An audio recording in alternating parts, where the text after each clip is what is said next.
Olá, tudo bem? Olha, o Planeta Brasil Sustentável tem a honra e o prazer de receber hoje o especialista em gestão de ESG, Roberto Rocha. Roberto, obrigado pela presença, uma honra te receber aqui no nosso programa hoje. Muito obrigado a você, Aurélia, a chance de participar desse programa aqui com você, dessa conversa bem informal. Me sinto bem privilegiado de estar acompanhando aí, espero esclarecer qualquer dúvida e falar um pouquinho sobre esse assunto que tanto agora se fala no Brasil desde 2020. É a bola da vez, né, Roberto? É a bola da vez. Como disse uma manchete de jornal, logo no início de 2020, o tsunami ESG, né? Não chegou como uma onda, chegou como um tsunami, né? Ô, gente, antes da gente começar as perguntas, eu quero fazer uma breve leitura da extensa biografia do Roberto. Resumida, hein? Vamos lá.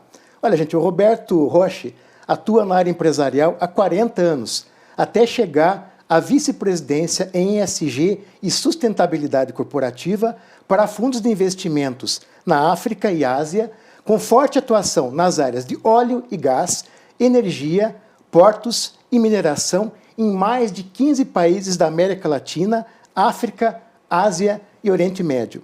Ô Roberto, vamos começar então te perguntando, a entrevista só tem 30 minutos, então não vou poder falar demais. Hein? Vamos lá. Roberto, no começo do programa a gente falou um pouquinho aqui sobre a questão das ESGs, mas eu queria que você explicasse claramente o que são, enfim, essas tais de ESG, Roberto. Didaticamente, o que são as ESGs? Muito bem. Eu vou voltar no tempo um pouquinho, tá? Em 1960, a Comissão dos Valores Americanos, que regula a Bolsa Americana, ela soltou o primeiro alerta do ESG, vamos dizer dessa maneira, tá certo? Avisando aos acionistas, cuidado com as empresas que vocês vão investir. Por quê? Porque nos anos 60 começaram a acontecer grandes acidentes socioambientais. O que é um grande acidente socioambiental? Aqui no Brasil podemos citar como exemplos o rompimento da bacia de rejeitos de Brumadinho. Esse é um dos grandes exemplos que tem, talvez, dos mais atuais. E o acionista, ele não entende de meio ambiente, não quer entender de meio ambiente, não quer entender de nada, ele quer o dividendo dele de volta. Em 1960, se solta esse primeiro alerta. Acionistas e bancos, cuidado com as empresas que não têm governança. O que é governança, gente? Gestão transparente. Tomadas de decisões que são anunciadas aos seus acionistas e ao público. Tomada de decisão quanto às questões de proteção ambiental e proteção social. E quando eu falo de proteção social, é a questão de segurança do trabalho.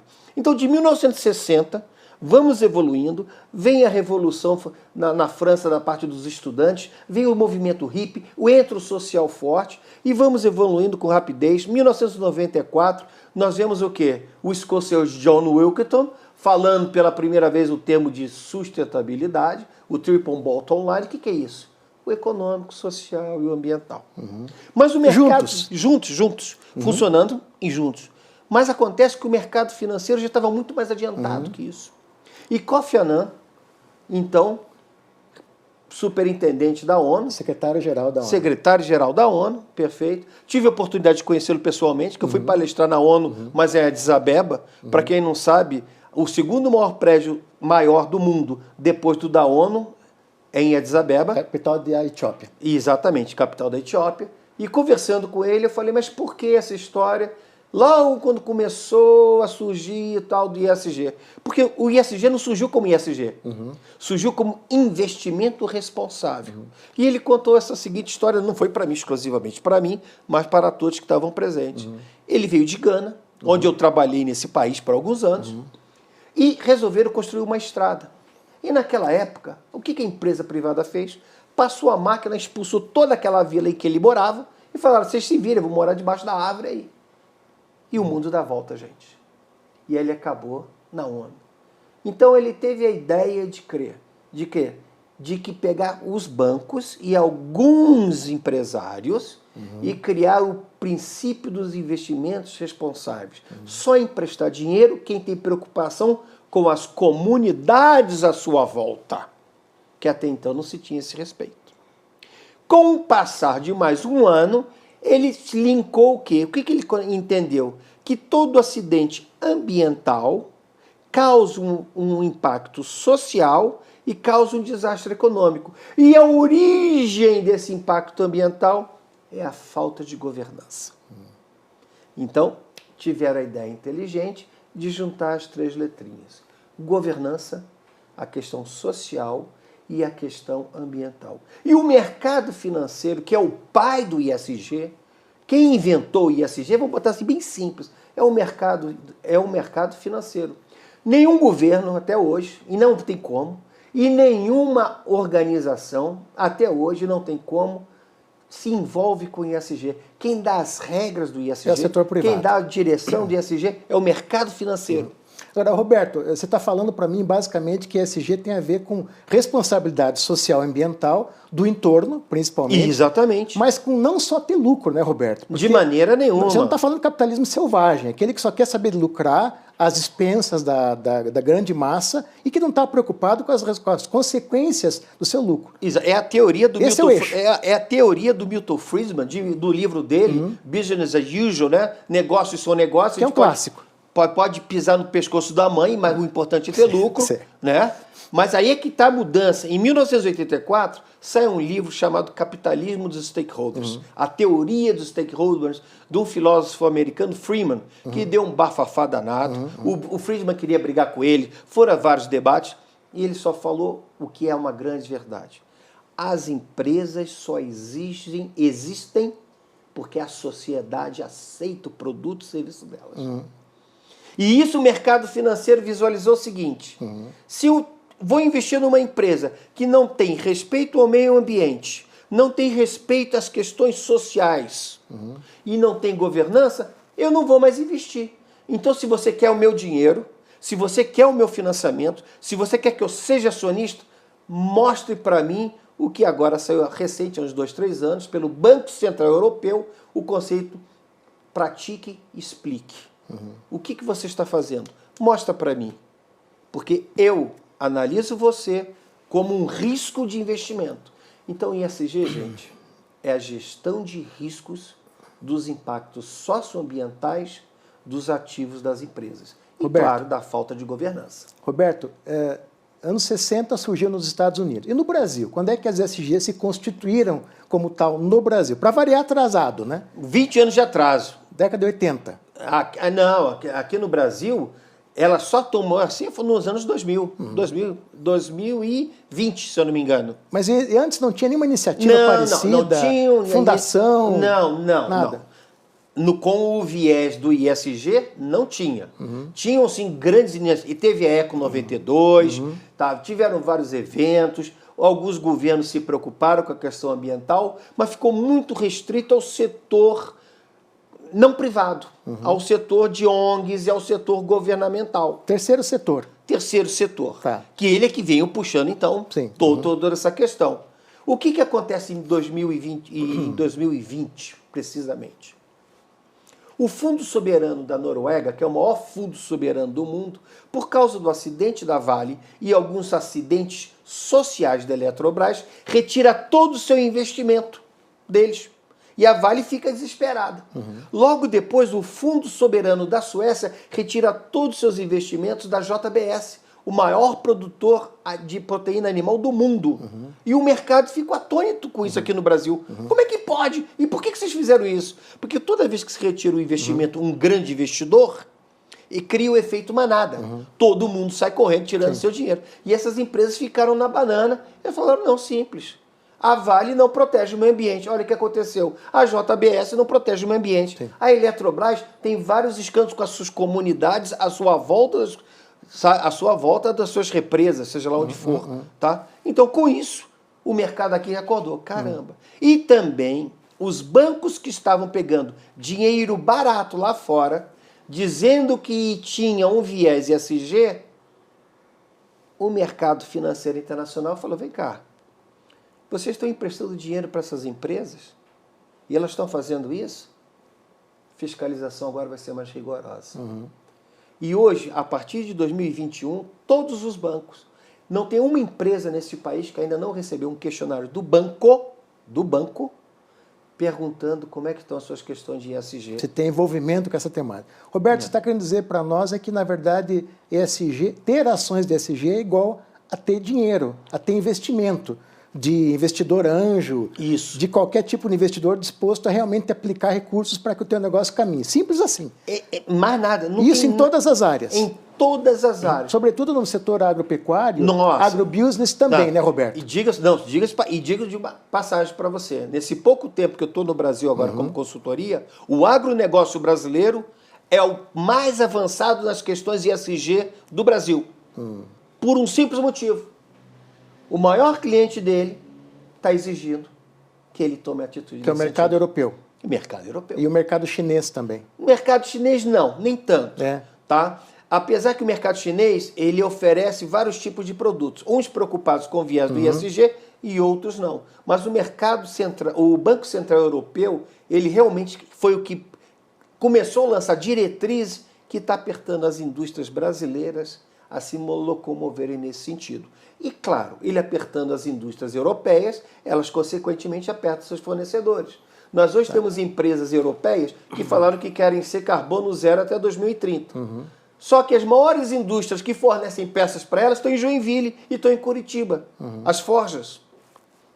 Elas agora estão começando a se rebolar nessa questão. Sim. Mas o agro que já estava botando a soja lá fora, o seu café e o seu gado, a sua carne, por exigência do cliente e dos bancos que financiam, Já vinham trabalhando esse já tema. vinham há muito trabalhando essa tempo. temática. Ô, Roberto, a gente avançou bastante nessa área de 2000 para cá. Nossa, e muito. Mas eu te pergunto, por que tem empresa que não entendeu ainda a importância de adotar ações de ESG? Qual é o problema? O que está pegando, Roberto? O que impede muitas grandes empresas, inclusive, de adotar essas práticas, mesmo sabendo que vão ter, eventualmente, rejeição da mídia, rejeição de investimento privado no seu negócio como acionista? O que está pegando, Roberto?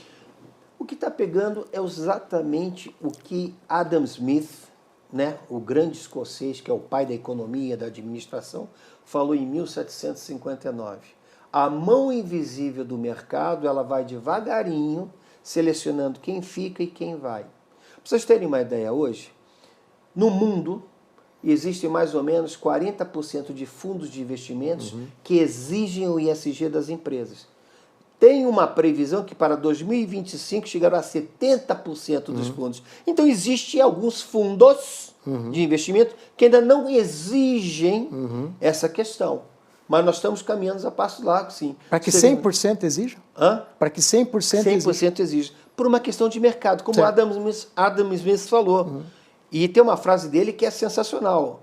Não existirá empresa que a sociedade não queira. Então você vai comprar de uma empresa que ainda chicoteia os empregados? Você vai comprar um produto ou um serviço de uma empresa, tá certo? Que polui o meio ambiente, não compre as nossas queridas ODSs do Pacto Global? Não, você chega um momento... Não. Eu tenho uma filha que até hoje não compra da Zara. Por causa do escândalo da Zara. Mas o escândalo da Zara são muitos, entre vários que acontecem por aí. O que nós vimos agora com as vinícolas do Sul? Sim. Os supermercados devolvendo as garrafas de vinho. Então, gente, ESG é risco financeiro do negócio. Ô, Roberto. Sem mimimi, sem mais nem menos, é só isso. Em quais áreas o Brasil está mais avançado nessas questões das práticas de ESG? E quais áreas está? Você não precisa dizer nomes, né? Tá. Mas em quais áreas você sente que está evoluindo mais e outras que estão evoluindo menos? Por exemplo, você falou do agro. A agro parece que está indo bem. Muito bem. Aí por exigência do cliente lá fora, Mas o né? setor industrial, Roberto, a gente vê muita crítica a indústrias que poluem o meio ambiente, que lançam dejetos em rio. Quais são os setores? Fazer uma comparação, né, Roberto? Quais setores estão bem e quais setores estão mal nessa questão? Excelente pergunta, Aurélio. Os exportadores, quem hoje 60%, 70% do seu faturamento é de exportação. Mercado externo. Essa turma está bem aquecida assim nesse sentido, até porque os maiores compradores estão nos Estados Unidos e na Alemanha. Ah, a China compra tudo. Compra. Mas acontece que quem paga melhor, quem dá valor ao seu negócio, está na Europa e nos Estados Unidos. E hoje, esses clientes não aceitam isso mais não. Tem que fazer práticas ESG para você vender. Simples assim. Simples assim. E quais são essas práticas? A questão do carbono. Tá. Por quê? O mercado financeiro chama de risco carbono. O que é o risco carbono, gente? Empresas que emitem demais o CO2. Hoje, no mundo, existem 67 países que cobram a pegada de carbono dos produtos que chegam lá. Se você for atracar o seu navio na França, na Alemanha, na Inglaterra, vão perguntar para você quantas toneladas de carbono você emite para produzir carne do seu gado, frango, tá? Seja lá celulose. Você vai falar tanto. Ah, é? Aqui a tonelada está a tantos dólares. Eu vou descontar do seu produto. Por isso que é o risco carbono. Por isso que é o risco financeiro. Você hoje aportar numa indústria que não se preocupa com a questão do carbono, entre vários exemplos... Você vai se complicar. Você vai se complicar. Vai deixar de ter o quê? Dividendos. Então, é por isso. Ô Roberto, qual é a posição do Brasil em relação a esse tema? Vamos falar em termos da América Latina e Europa, Estados Unidos, que são talvez as referências, Não, né? sim, sim. Mas na América Latina, por exemplo, ou em relação aí aos países da África, o Brasil está bem, o Brasil está engatinhando. Qual é a posição do Brasil nesse campo? Olha, o Brasil estava engateando até 2019, 2020. De 2020 para cá, eu sou testemunha, porque eu tenho uma pequena consultoria, como você fala, eu implanto ESG nas empresas, né? Eu vejo a aceleração desse movimento por dois motivos. Os bancos estão pressionando as empresas, só vão emprestar dinheiro, e as seguradoras também, perdão, vão renovar o seguro para as empresas que se adequam aos riscos do ESG, e o mercado internacional, que realmente falou, olha, porque as diretrizes do Banco Central, as exigências das bolsas de valores diz, você só vai entrar aqui, o sonho de qualquer empresa no mundo é estar dentro do índice de sustentabilidade Dow Jones de Nova York. Você ser expulso dela é uma vergonha, as suas ações desvalorizam. Esse é o sonho de consumo das empresas. É o sonho de consumo de qualquer empresa. Você entrar no índice Dow Jones de sustentabilidade de Nova York, como do Brasil também, diga-se de passagem, ou da Inglaterra, ou da Alemanha, significa que sua empresa é uma empresa segura, que ela faz a gestão dos riscos do ESG. Roberto, eu te perguntei do Brasil porque a gente sabe que, por exemplo, a economia do Chile é mais avançada que a nossa em vários aspectos. Por isso que eu te perguntei, comparando, Chile, só para citar o exemplo do Chile, né? Mas o Brasil está bem em relação ao Chile, por exemplo, ou a gente ainda está um pouquinho atrasado? Tem alguma coisa para evoluir nesse campo? Como é que você avalia nessa análise comparativa? Excelente pergunta. Eu conheço bem o Chile por causa das mineradoras. Eu trabalhei em mineração há muitos anos. As mineradoras chilenas estão muito mais avançadas que as brasileiras. Nesse segmento? Nesse segmento. Tá. Mas diga-se de passagem, a maioria dessas mineradoras brasileiras são inglesas, sul-africanas. Capital estrangeiro. Capital estrangeiro, capital francês. Elas já estão obrigando as daqui a se modificar. Por quê? Exigências recentes do Banco Central Europeu. Para vocês terem uma ideia, ano passado o Banco Central Europeu soltou 1.169 diretrizes de ESG para serem obrigatórias para as empresas que querem participar da Bolsa de Valores. Isso reflete na turma aqui no Brasil. Sem dúvida. Porque a matriz falou, olha, começa a se preocupar, porque senão não vamos vender aqui. Então, realmente, no Chile, a mineração já estava bem mais preparada. Mas em outras áreas, Roberto, setor industrial, por exemplo, agroindústria, agronegócio, como é que está lá nessa comparação? O Chile, em questão de celulose, está muitos anos na frente. Diga-se passagem que temos a Arauco aqui em Curitiba, temos a CMPC, são duas chilenas enormes de celulose, e no Rio Grande do Sul, você vê que eles estão em outro nível, estão em outro patamar nessa questão. Roberto, vamos falar um pouquinho do Estado, né? O Estado e tal, aquela coisa do Estado elefante, né? Por que o Estado, ou por que segmentos do Estado não adotam posições de ESG? Não vamos falar de nomes, não precisamos citar nomes, né? Em geral. Qual que é o problema do Estado brasileiro? É lento, é burocrático, o que está pegando? Não tem a concorrência pressionando o governo a fazer? O que pega em relação ao Estado Você brasileiro? acabou de responder, Aurélio. Não tem concorrência, o Estado não dá lucro, também o papel dele não é dar lucro, diga-se de passagem. Então não existe não exige uma cobrança, tá, dos bancos em geral sobre eles. Agora, BNDES, por exemplo, quer pegar um dinheiro do Banco Mundial, agora tem que ser exigência de licitação que sigam as regras dos riscos do ESG. BNDES. BNDES, estou dando um exemplo. Tá. Eu já estou vendo algum movimento de alguns órgãos estaduais, de Goiás eu posso falar, tá? O pessoal de estradas lá. Não, eu quero que os critérios de ESG sejam o quê? Incluído na licitação dos novos Sim. projetos. Agora, por exemplo, vamos falar em termos de Agenda 2030, né? Certo. Que é uma das temáticas aqui do Planeta Brasil Sustentável. O ODS 11 tem a ver com cidades sustentáveis. Isso. Falando no âmbito do ambiente municipal, por exemplo, governança pública municipal. É a mesma coisa, Roberto. Você está falando aqui de governos, Certo. União, estados e municípios. É a mesma coisa? O problema ainda é esse também, Roberto? Precisa melhorar. O que dá? Aí eu falo das estatais, por exemplo. Vamos pegar as grandes estatais do setor elétrico, do setor de mineração, enfim. Precisa melhorar também, né, Roberto? No Estado, essa incorporação de conceitos de ESG também, né? Precisa. Nós tivemos um grande avanço em 2016, 2017, no governo Temer. A lei das estatais. Sim. Que, infelizmente, este novo governo está acabando com ela, né?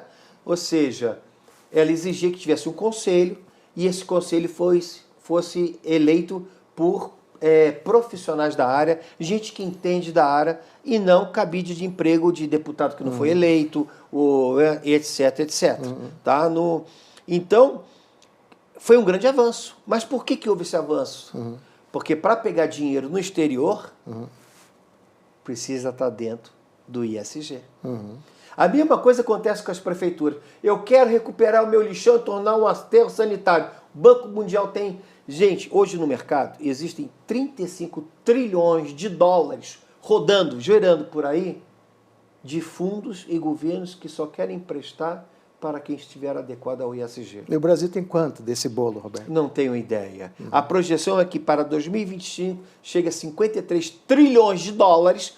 Quem quiser pegar, tem que se adequar ao ISG. E o que é se adequar ao ISG, gente? Ter uma governança forte.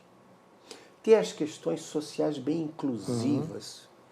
Ter a questão ambiental no DNA, seja do órgão público, seja da organização privada. E como é que se demonstra isso? Através das ODS. Sim. Ô, Roberto, vamos falar um pouquinho do marco legal brasileiro, né? Dois marcos legais fundamentais. Um é a questão da PPP, as parcerias públicos-privadas. E o segundo é a revisão da lei de licitações, a nova lei de licitações. Elas não ajudam, Roberto, ainda que talvez modestamente, a viabilizar ações de ESG na medida em que tornam mais fácil a parceria entre Estado e empresas privadas. Sem dúvida. Empresas privadas, eu digo, alinhadas com a ESG. Não, não dá para puxar, ou seja, não ajuda a subir o sarrafo. Está subindo o sarrafo. Se você for estudar bem, hoje quem está comprando todas as concessões de saneamento, de estrada e portos, são fundos de investimento. Não são 100% ISG. A grande maioria ainda não é. Mas estamos caminhando para 50% a 60%. Se você ver todas essas parques eólicos que estão subindo, fotovoltaicos, novas concessões de estradas, são fundos de investimentos europeus.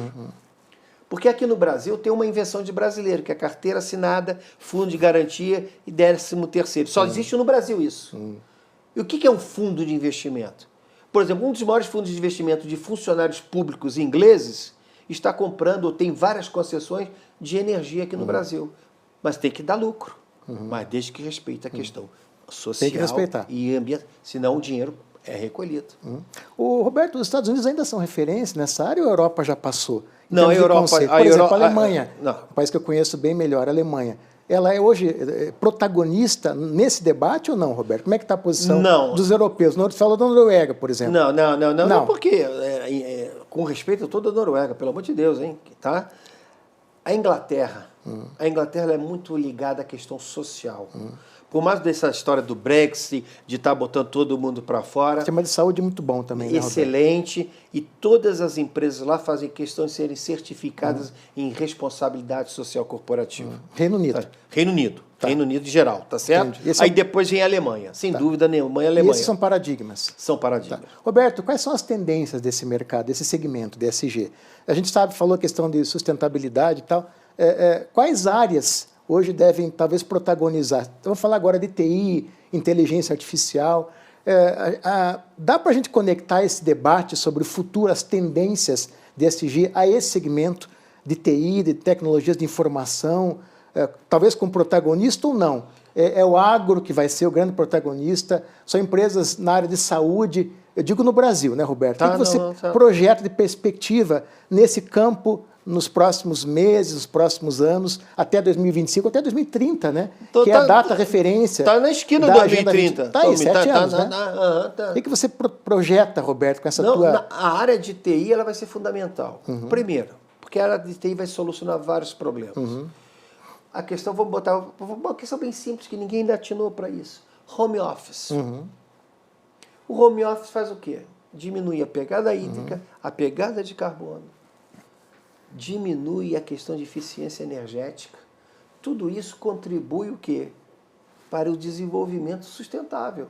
Então, realmente, tá? Não só a questão do TI, mas como das outras indústrias, vão ficar num patamar muito diferente de hoje, porque elas vão ter que respeitar as diretrizes internacionais do mercado financeiro. Agora, paralelamente a isso, falando em questão de inteligência artificial, tem a questão ética, né, Roberto? Sem dúvida. Está pegando muito agora a discussão toda sobre essas, enfim, tecnologias que permitem que você tenha autonomia, chat GPT e tal. Isso não causa, talvez, o desafio, Roberto, de você ter um outro parâmetro, não só o parâmetro da sustentabilidade, da proteção do meio ambiente, mas do parâmetro ético, definindo, digamos, que tipo de modelo você deve adotar de negócio, nesse campo, por exemplo, como em outros? Com certeza. Basta esses escândalos últimos, vergonhosos de trabalho escravo. Ainda tivemos pessoas que falaram que botaram culpa nos nordestinos que vão para o Rio Grande do Sul. Ou seja, só infelicidade, tá certo? Com a tecnologia, nós temos mais facilidade de quê? De canal de denúncia. Da pessoa poder... Outro dia eu escutei num evento que estamos partindo para o RH 5.0. Eu falei, poxa, mas estamos no 4.0. Não, meu filho, já estamos no 5. O que é o 5.0? É um canal de denúncia, de assédio moral, assédio sexual. Você controla a sua presença, suas horas de trabalho. Então, o seu WhatsApp é desligado às 6 horas da tarde automaticamente, para evitar o quê? Abuso. Que, infelizmente, nós assistimos à torta direita nesse país. Roberto, tem gente que acha que é papel da ONU ser protagonista da discussão da Agenda 2030, né? E que as pessoas têm que, na verdade, ir na onda. Eu te pergunto, em relação a ESG, você acha que esse pacto global, essa discussão toda sobre o papel das grandes organizações, os grandes players, né, da agenda diplomática mundial, você acha que a ONU que deve puxar a discussão para subir o sarrafo em relação a ESG, ou não, é o setor privado que está puxando e vai continuar puxando nos próximos anos? E eu vou muito mais além. A ONU ela foi muito feliz. As ODS é uma evolução do Pacto do Milênio, dos Objetivos do Milênio. Antigo ODM. Antigo ODM. Antiga ODM evoluiu para as ODS.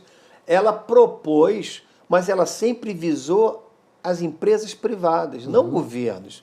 Mas quem é o líder disso, quem toma conta, é o mercado financeiro. É o mercado. Se você quer dinheiro, se você quer entrar na Bolsa de Valores, ser um acionista, você quer ser sua marca, está no mercado, todo mundo querendo, siga as regras, ou melhor dizendo, as diretrizes dos bancos centrais. O Banco Central brasileiro está de parabéns. Desde 1º de dezembro de 2022, o Banco Central brasileiro, por portaria, avisou a todos os bancos, só emprestem dinheiro às empresas e verifiquem quem são os seus clientes, aqueles que se enquadrem nas mudanças climáticas, que apresentem as suas ODS, mas com metas e objetivos verificáveis. Aurélio, é o Banco Central, portaria 139. É uma exigência. É exigência.